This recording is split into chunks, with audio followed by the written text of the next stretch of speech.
اللاعب اللي ربما يشكل مفاجأة كبيرة جدا لجماهير الأهلي هو تعاقد الأهلي مع اللاعب الفلسطيني الأصل الدنماركي الجنسية تامر بن عودة، لاعب بنظر الدنماركي. لاعب بشبهه بحسين الشحات، أو هو أشبه بحسين الشحات في تكنيك اللعب وأسلوب اللعب وطريقة حسين الشحات مع المقصة والعين، السرعة والاعتماد على التحولات، الاعتماد على انه يلعب في الواحد على واحد بسرعة بمهارة، ما بيجيبش اهداف سهلة يعني زي حسين كده. اهدافه الشهيرة في الوداد وغيرها نفس القصة كده. لعيب مميز جدا بانه بيعمل الاسيست وبيعمل البري اسيست برضه زي حسين، لكن ربما هو هجوميا يكون اقوى كمان عشان هو اصلا بيلعب فيرود، بيلعب مهاجم صريح وبيلعب وينج. فهو لاعب مميز جدا، مواليد 2003، قيمته التسويقيه يعني حوالي 3/4 مليون يورو او اقل، ربما يكون اقل.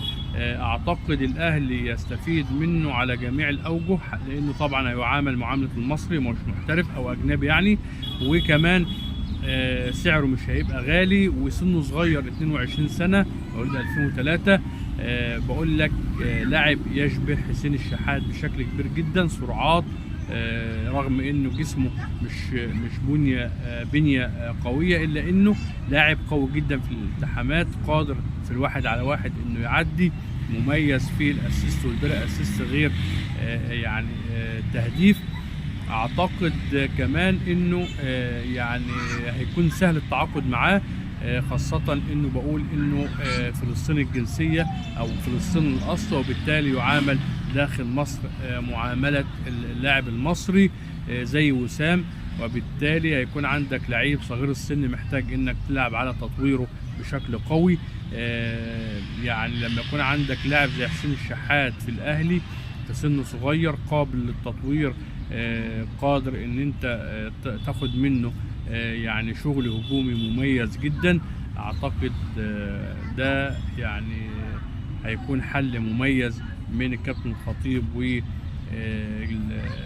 اللي بتشتغل في التعاقدات داخل النادي الاهلي من اجل زيادة الحصيلة التعاقدية بالنسبة للنادي الاهلي في الميركاتو العظيم اللي عمله كابتن الخطيب. اعتقد انه بن عودة يعني هيكمل هذه الملحمة القوية جدا بالتعاقد مع لاعب مهم، هيضيف كتير جدا ان شاء الله لو تعاقد الاهلي معاه، لانه لاعب زي ما قلنا هجوميا قوي جدا، وجوكر هجومي بيلعب فيرو الصريح وبيلعب على الاجناب، خاصة الطرف الشمال من الملعب.